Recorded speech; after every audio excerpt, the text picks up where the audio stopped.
Hey there, Internet friends. Trevor Starkey here with another episode of Wrestling Wednesday. Welcome to the predictions episode for Survivor Series 2017. Now, if you paid attention last week, I put out a challenge to Cool Greg over at Kinda Funny to see if he wanted to do like a Survivor Series-esque team-up collaboration with me and Cameron versus him and Kevin. Didn't hear back from him, and with Extra Life in Maryland, I just didn't have time to follow up with him or really kind of ping him back and forth or anything. So, gonna have to try and put that collaboration thing on hold and try that some other time. So, instead, you're just gonna get pretty straightforward. Here are my predictions for Survivor Series. Up first, we have the pre-show cruiserweight match between Enzo Amore and Kalisto. I think they're going to keep the belt on Enzo right now. I think he's a better draw than Kalisto. I don't really think you get anything by putting the belt on Kalisto. I think Enzo's just going to kind of hold it for a while until they have a new main person that they want to start putting the cruiserweight belt back on. Heading over then to the main card of the Survivor Series pay-per-view, we have the Intercontinental Championship, The Miz, versus the United States Champion, Baron Corbin. I think because they've basically been giving Baron Corbin this weird running feud with Sin Cara, I think they've got The Miz as billed as basically the stronger champion, and so I think he'll end up taking the win. Giving Corbin the win could help, establish him as a more dominant threat, but I think if that's what they wanted to do, they wouldn't have had him spend the last month facing off against Sin Cara. So yeah, I'm going with The Miz for this one. For the Tag Team Champion Showdown, you have the Raw Tag Team Champions in The Bar, a.k.a. Sheamus and Cesaro, versus the SmackDown Tag Team Champions, the Usos. And I think I'm going to give this one to the Usos to kind of, you've got Raw winning one, you've got SmackDown winning one here. I think overall it's going to be kind of an even-ish night, but I think the Usos have a little bit more chemistry as a team, and I think they've been building them up to be a really formidable team on the SmackDown side of things.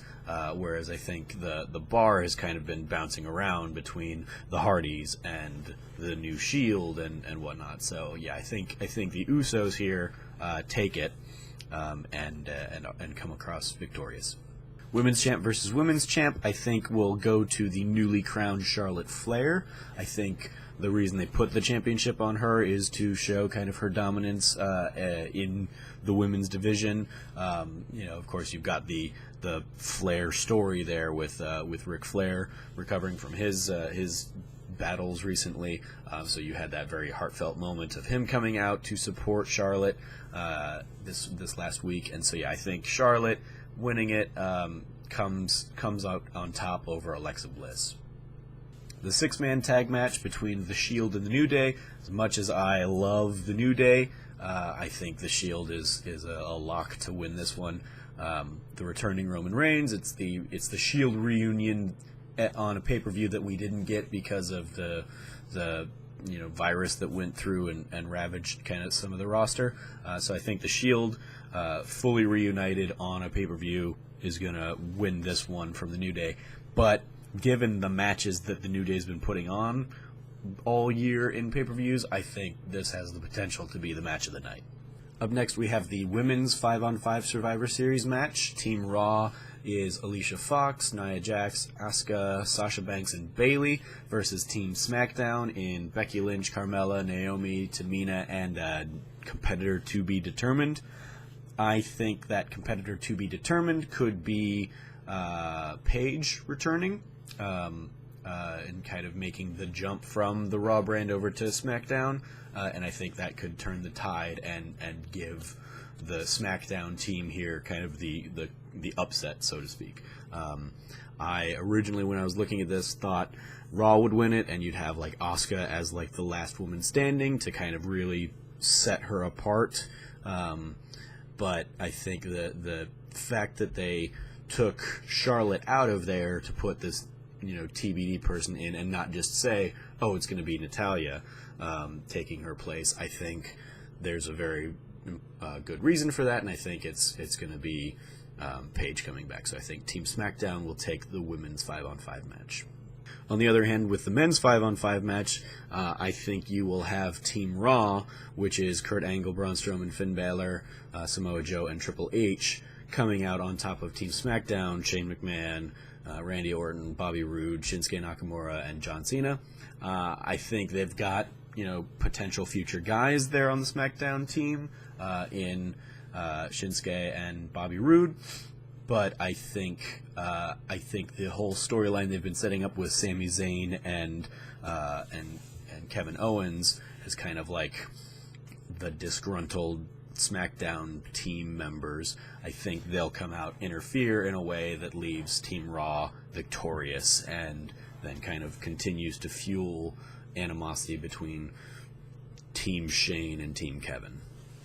But lastly, to kind of even things out, I think, in the card, I think I'm giving the champion versus champion of Brock Lesnar versus AJ Styles, I'm giving that to AJ Styles. It's an interesting position to put Brock Lesnar in. If it was still Brock Lesnar versus Jinder, I think you have Brock going over easy, because nobody's going to buy that Jinder could beat Brock. But now that it's AJ, I think Brock doesn't lose anything by losing this. He still keeps his title. He can still kind of be the guy that Roman has to eventually beat at WrestleMania, because that seems to be what they're going for all year. But it sets up AJ as another top-tier guy who can hold his own against the Beast, and who can kind of be, a leader of the organization for the next generation on the SmackDown side of things. He's not going to win a title out of this, but he's going to win that. He's going to be put over by besting the Beast. So those are my predictions. Ultimately, it looks like I have 3 wins going to Raw and 4 wins going to SmackDown, so SmackDown winning the evening. This is hopefully assuming that there aren't any other weird last-minute cards thrown in, last-minute matches thrown into the card that kind of, completely throw this stuff off. But yeah, those are my predictions for Survivor Series this weekend. Let me know what your predictions are in the comments below. As always, I've been your host, Trevor Starkey from TrevorTrove.com. You can follow me at SnarkyStarkey on Twitter. I'm sure I will still have managed to bungle this, and Cameron will be getting more and more free Portillos from me in the future. But until next time, from here at the Trove, treasure your friends.